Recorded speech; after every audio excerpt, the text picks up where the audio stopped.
that I got a lot of followers from was a dirty dancing video. There was this trail I always ran on, and there was a bridge that I would go across.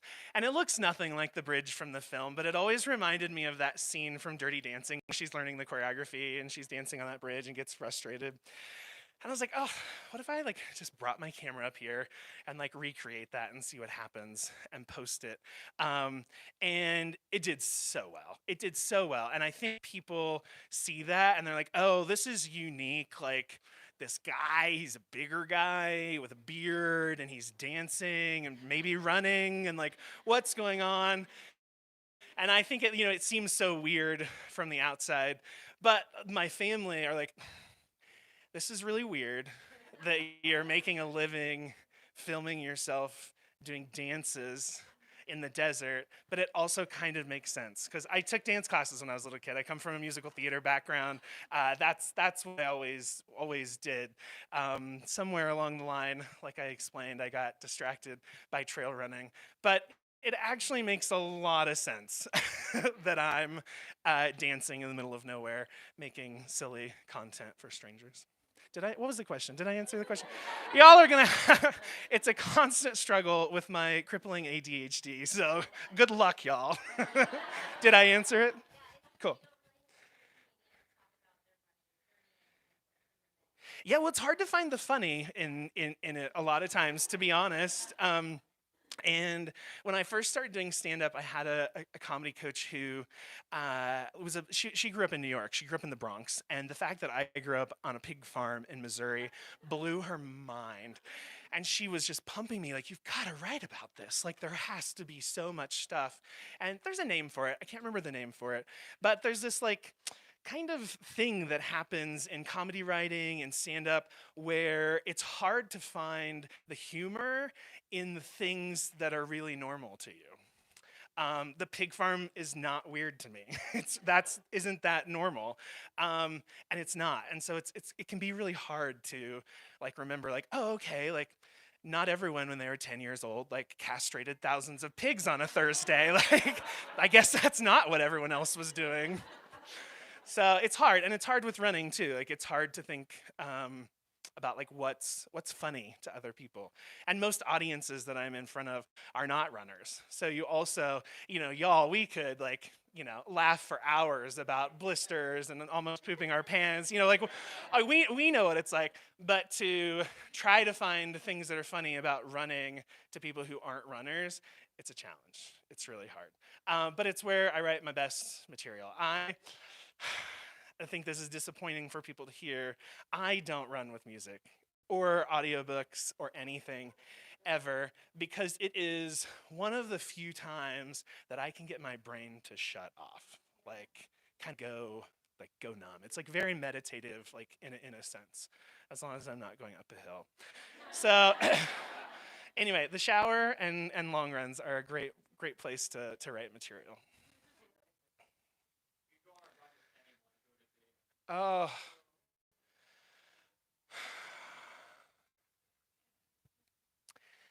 that's tough. Well,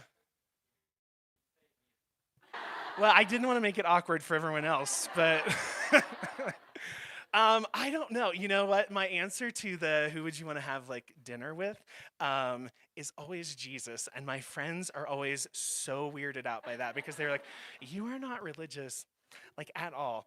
But I am super obsessed with history, and I just think no matter who he was or what he was, one of the most captivating, interesting humans to live. I'd love to be so what do you think about this? Is this what you intended? I don't know. So I don't know. I guess that's my answer. I was just in what? That's the plan. Yeah. Yeah. But I mean, also last week we were in Snoqualmie Pass for the Brooks Trail Summit. And, Scott Jurek was just casually there. I'm just always putting my pants. I think he probably thinks that I don't like him because every time I see him, I shut down. Something inside my body shuts off. So maybe him, which is funny because I'm sure I could have gone for a run with him, but I was like, oh, hi Scott, yeah, I'm busy, but. But I think that's the most mind-blowing thing about this. I mean, like the thought that I would be like a sponsored athlete, like if you could go back and tell little Jeffrey, he would laugh you out of the room. Um, so I don't know, probably Scott. Like we had our first meeting once I joined the team, and Scott was in there, and nobody warned me. I so rude, but I was just like imploding. So I don't know, maybe Scott.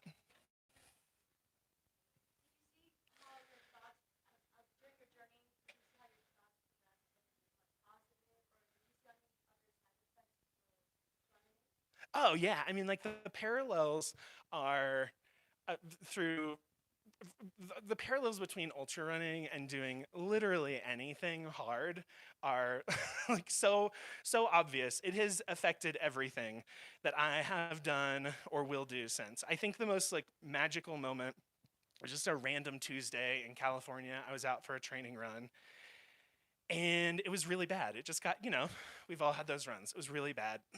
I didn't have enough food. I was hot.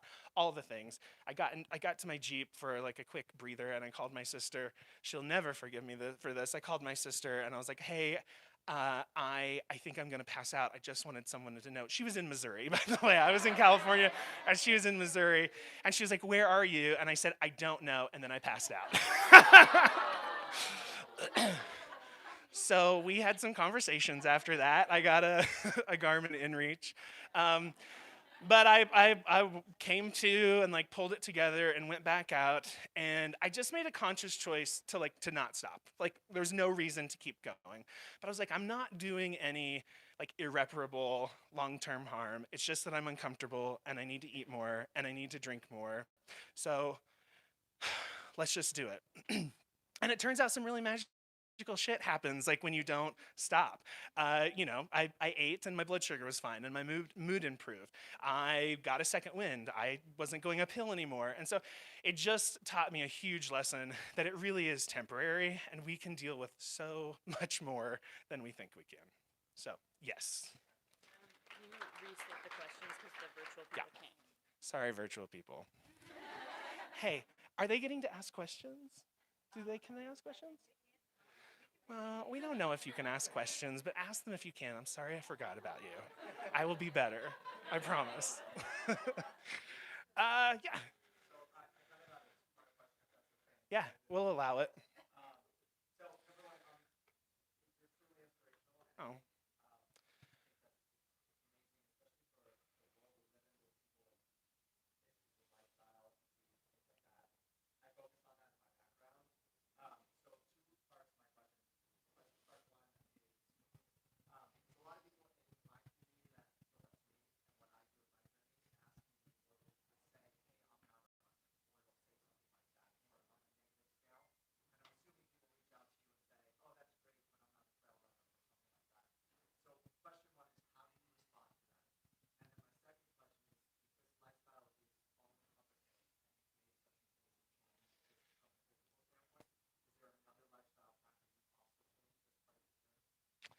Yeah, I mean, I would say it was a fairly solid catharsis. I went vegetarian too, and then vegan, and now I don't know, somewhere in between. Um, so I changed my nutrition and my eating habits a lot, but I also accepted the fact that like the in between is okay because you see all these like fit perfect to get to that. And to be quite frank, you may never get to that. And that doesn't mean that it's not worth trying. You know, me right now, am I at the ideal weight? Could I be healthier?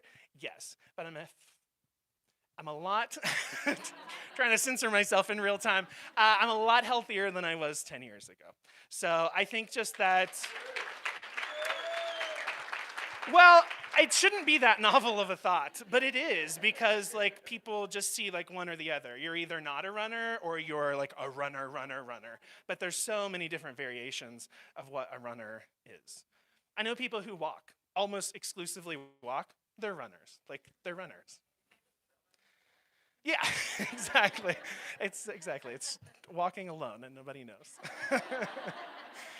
Did I answer both parts? I didn't repeat them. Hopefully you figured out the question. I'm not succeeding in being better.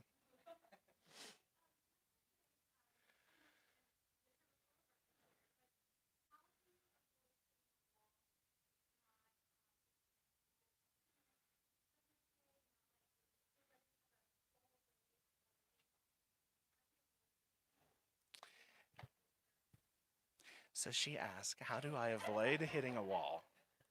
Um, I think first and foremost, I don't. Like, I think it's impossible to not hit a wall. And my attention issues wreak havoc on the trails. I can't, I'm not new to this, and I'll set out for a 2-mile run and be like, oh, shit, I didn't bring food. Like, what?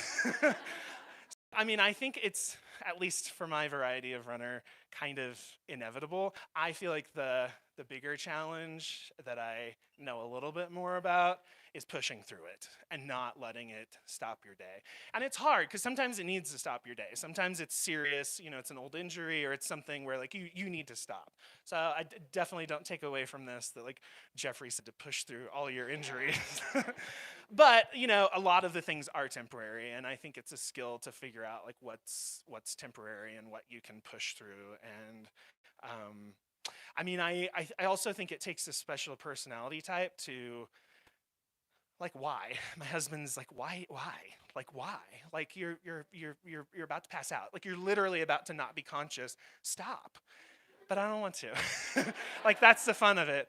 I think just when I was a little kid, I was, I mean, first of all, I was lucky to like grow up in rural Missouri, but I was just this like little flamboyant gay theater kid. Like I played outside all the time, but I was like putting on musicals outside. Like I was a special variety of outdoor kid.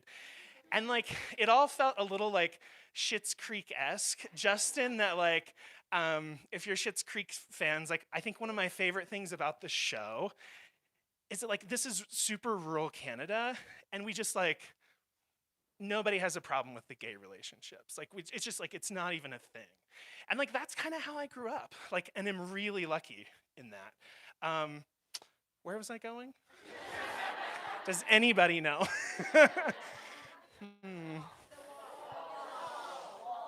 The wall. Oh, the wall. Thank you. Thank you. Yeah, thank you. I really appreciate that. So anyway, when I was a kid, I was just like, I was the theater kid. I was like indoor kid, and that was fine. Like I didn't play sports. That's just what everyone knew I was, and that's what I accepted as who I was, and that's what I rocked. But it was such a like big deal for me to discover ultra running and discover that like, as it turns out, I'm also like a total badass, and nobody was more surprised than me. So I think that's what I love about it, is just it makes me like feel super powerful. Because it's like I had no idea I could do this, but I can.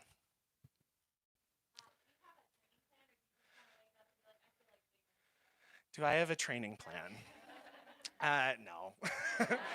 I have made so many training plans. I have ordered so many wall calendars from Amazon, and I never follow it. If we're being honest, I would love to like pretend like I do. That would be the less embarrassing thing probably, but I don't. I wing it. Oh, and a follow up to yours, like the other thing I was going to say, like around motivation, is I don't stay motivated. I have.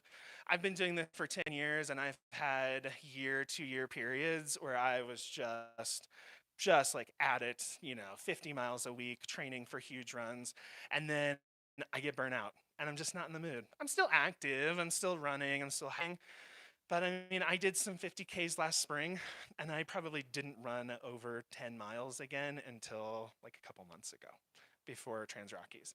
So that's another thing. I used to beat myself up for that. Like, I was like, oh, why don't I want to go run today? Like, why don't I want to train for this race? Well, I don't know why, but just deal with it. Like, it's fine. Like, your motivation's going to come back if you're meant to do this, like, long term. Like, you're going to find something that gets you excited. And I have to have a goal. I have to have a race or something excited. So Trans Rockies run was that for me. The JFK 50, which I'm currently soiling my panties about, is the next is the next one. So did I answer both of your questions? Hopefully. Oh Lord. My favorite trail race is probably the Trans Rockies for 100%. Yeah, she was there. I missed her somehow. Um, the Trans Rockies Run is a 6-day stage race through the Rocky Mountains in Colorado. It's 125 miles, something like that. Um, and it's so fun because it's all about community. First and foremost, it's a very diversity and inclusion focused race. So it's really exciting to see a lot of, atypical runners at the starting line. And then, like I said earlier, it's all about the fun. So you run anywhere from 13 to 25 miles each day. Uh, but then there's a huge party every night. Like they've moved all of the tents to the new finish line. There's live music, there's dinner. They call it Chillville, and there's all these hammocks and free beer and ice cream. And then you all go to bed and you get up the next day and you do it again. And it's really fun because most races you go to the race, you have a blast, you meet cool people, you finish, and you go home. And here, you every day, you're like with the people over and over and over again. So, Trans Rockies for sure.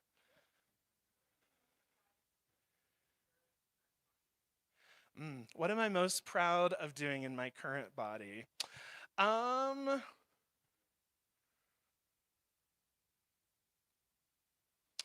I think probably my 100 miler. Um, it was just so brutal. It's anyone who's done one, it's just so hard. It's definitely the biggest mental challenge, at least, that I've ever gone through.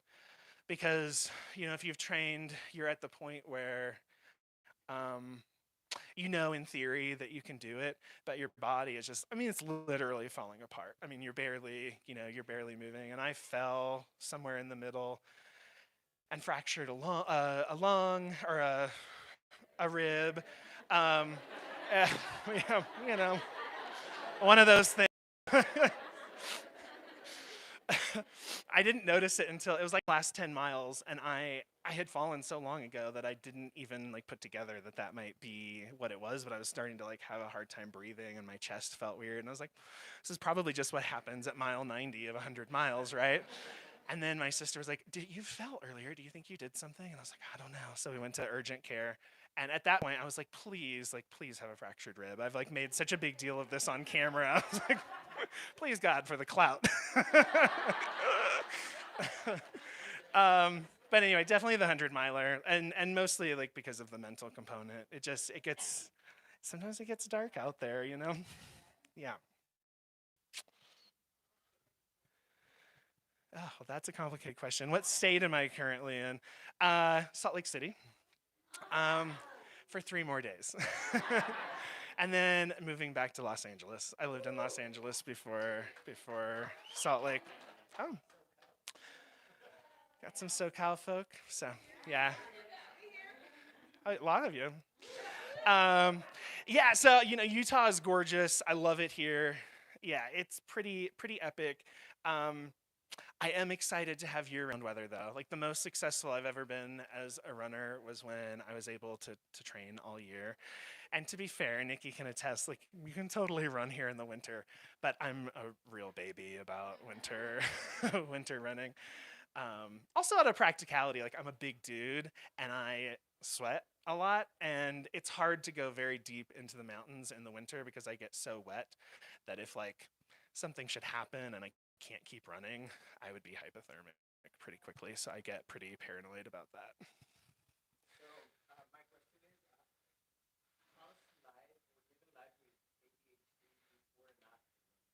Um, mm, yeah. How's life with ADHD before and after running? Um, well, some pretty magical things happen when I'm running. I feel like other people probably have this. It also happens in the shower, but my brain just like goes to work. Like I'm zoned out, but my brain is sorting out 50,000 things that have been going on. So I think it's a really I love meditation and mindfulness, but I never take the time to sit down and like properly meditate. So I think it's kind of like forced downtime. So I think it's helped a lot. I wasn't diagnosed until I was like 36 though. And I was born in '82, so it just wasn't a thing at least in rural Missouri, when I was a little kid. Like, didn't really know what it was. Um, so when I was finally diagnosed, I was just like, oh, well, that explains a lot. I was such a handful when I was a little kid, and like physically couldn't hold still. Which also, like, running makes sense now too. I remember teachers would be so annoyed, like I was like fidgeting or like bouncing my leg and stuff. And I remember trying so hard to stop, but like feeling like I literally like was gonna go crazy if my body didn't like move, you know. So Two questions from the live chat. yay! So Patrick asks, have you dipped your toes into road races? And if so, what's your favorite distance? Have I dipped my toes into road races? A little bit. Um, I think one of the like things that I've loved most, and not to say this doesn't exist in the road running community, one of the things I love the most about running are the people, and I think that's why I love Trans Rockies, because it was just so social. Um, so yes, I have, but I think I fit in with the trail nerds just a little bit better. I also have a hard time practicing what I preach around like not focusing on times and things when I'm in road races. I think just because there's more people, because I have a frame of reference, and it's just a little easier in the middle of the woods to like not stress about speed and times and things like that. So I think yes is the answer, but I think I fit in a little better with the quirky trail crowd. So then Vanessa asks, what's the coolest place you've ever run? Oh, the coolest place I've ever run.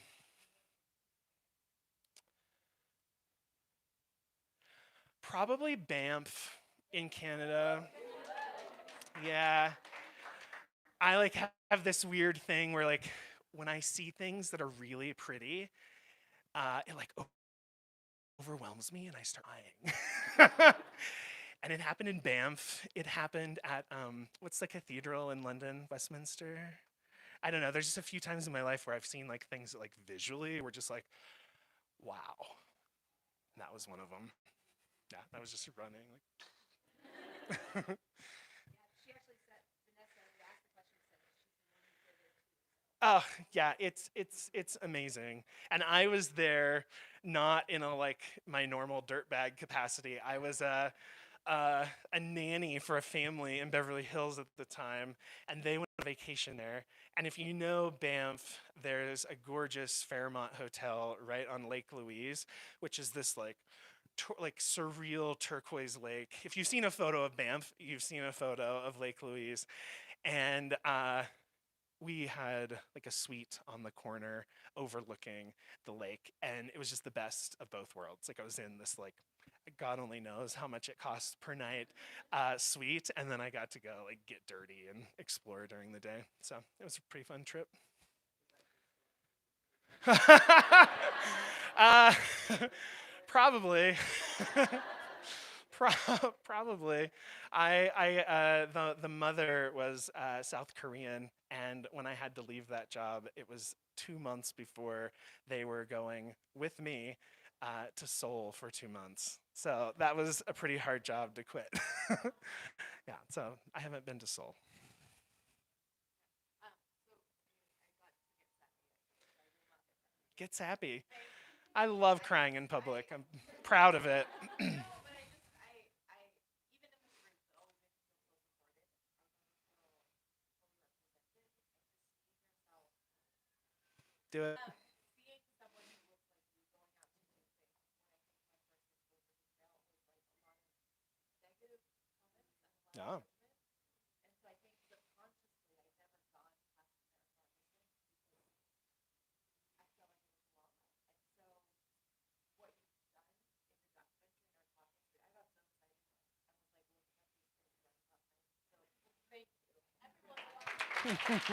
you. Everyone. I do actually also have other questions. Can you, just so that, like, I'm wondering if you could recommend, like, inclusive, happy spaces to kind of get back into trail running. It's a little longer distances. Yeah, I mean, again, I don't work for the Trans Rockies Run, I promise. Um, but that, like, hands down is the most. I've never seen a race like they're just so vocal and forward about it. They also, I missed like, I left out the biggest reason I love it. Do y'all know Myrna Valeria, the Myrnavator? So she did Trans Rockies a few years ago, and on the last day, she was like, "Y'all, like I'm not gonna make the cutoff on the last day. Like I want to do this, but I'm not gonna make the cutoff." And they're like, "Well, why don't you just start early?" Like, so that's the attitude of this race. They're like, "Well, should you just start earlier?" And she's like, "Can I?" And they're like, "Yeah." And so they call it Dawn Patrol. It's like a planned thing now. So if you're worried about missing the cutoff times, it's different every day depending on the course. But you get to start an hour or an hour and a half before. There are people there who like their plan is to power walk the whole thing. Like it's just the lowest pressure race that I've ever been a part of. And it's so epic. Like, it's also, it's not like, oh, you can walk this 5K if you want. Like, no, you can walk this epic 6-day journey through the Rocky Mountains. And there's not a lot of opportunities like that. Like, cutoff times, I get why they have cutoff times. I don't have a problem with cutoff times. I know the logistics of these races are so complicated, but there aren't a lot of opportunities for slower runners to do those longer races. Those cutoff times have gotten me a lot of times, sometimes on film. We have time for one more question.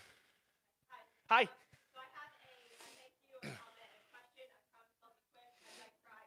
Anyway, so first of all, thank you so much. I watched the documentary on the plane yesterday. As you know, a fellow redhead, ADHD-er, back runner, like, I think I'm funny. Like it really. I know the type. You are definitely funny. So thank you. It resonated a lot, and that's going to kind of go into my question. My comment. I'm a triathlete, so I thought the comment, like your triathlete friend saying, like a Clydesdale can't do this, was like a little ironic because Clydesdale is actually a category in triathlon. Oh, for real? Yeah, men over a certain weight, women are Athena and men are Clydesdale. So That's awesome. I didn't know that. was he being ironic? We don't know. Finally, my question. So my first half Ironman is coming up in 3 weeks. Nice. Yes. I'm scared out of my mind. I don't know if I'm going to finish. It doesn't matter. And you will. And so my question, because this is what I was thinking about during the documentary, especially regarding Leadville, like when it got really hard and when you needed to dig really deep, like what did you go through? What was that thing that really kept you, maybe not, at mile 44.5 of Leadville, but in the 100 mile and everything else, like what do you go through? How do you get to that hidden try to like, oh, just dig deep? And I'm like, what does that mean? Yeah. Yeah, I mean your why, your reason is so important. I during Trans Rockies, I was running and overhearing, eavesdropping on these two ladies in front of me, and they were chatting, and one of them was like a competitive racer, and they were talking about what they do for work, and the other woman said, "Oh, I'm a I don't even remember what she called herself, like an elite performance coach or something like that." She just coaches people who are like at the top of what they do to be like even topper of what they do. I don't know. And she asked the other girl, she was like, "Yeah, so like why did you come here?" And I don't remember what the girl said. Some reason that I thought was really heartfelt. And the other one was like, "No, you didn't. That's not good enough." And I was like, "What?" And so I overheard their conversation. She was 100% right, and she just drilled into this woman. She's like, "That's not it either. Like, why are you doing this? Why are you here?" And got to it. I don't remember. I lost them, and I don't know what it was. But it was just like such a great lesson in like finding like that thing, because the first thing that comes to your mind like seems like a great motivating thing, but it's usually so much deeper.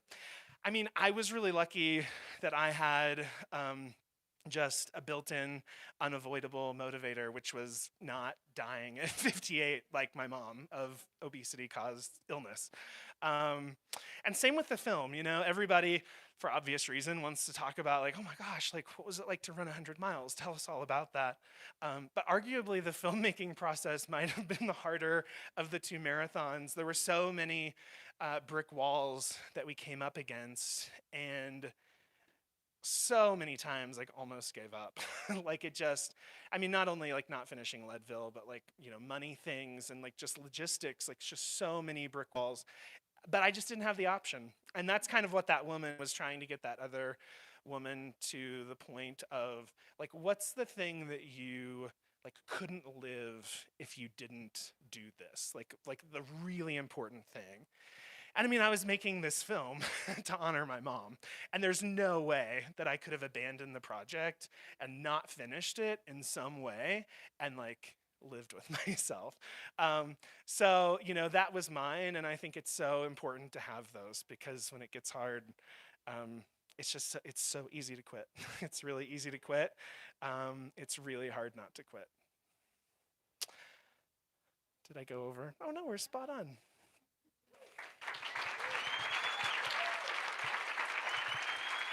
Thank you, Jeffrey. That was amazing. Good news. It's not really raining anymore, which means we can do our TikTok. Jeffrey, can I put you on the spot to give us one final demo of the TikTok while we have everyone seated in a good viewing position? And then once we do that, we will all move ourselves outside. There's a grass patch just over there. That's where we're going to film the TikTok all together, which is very exciting. Oh, yes. Do you want to just say goodbye? Hey, bye, y'all. Thanks for joining. Thanks for the questions. See you soon-ish. Let's wait. Can everybody wave bye?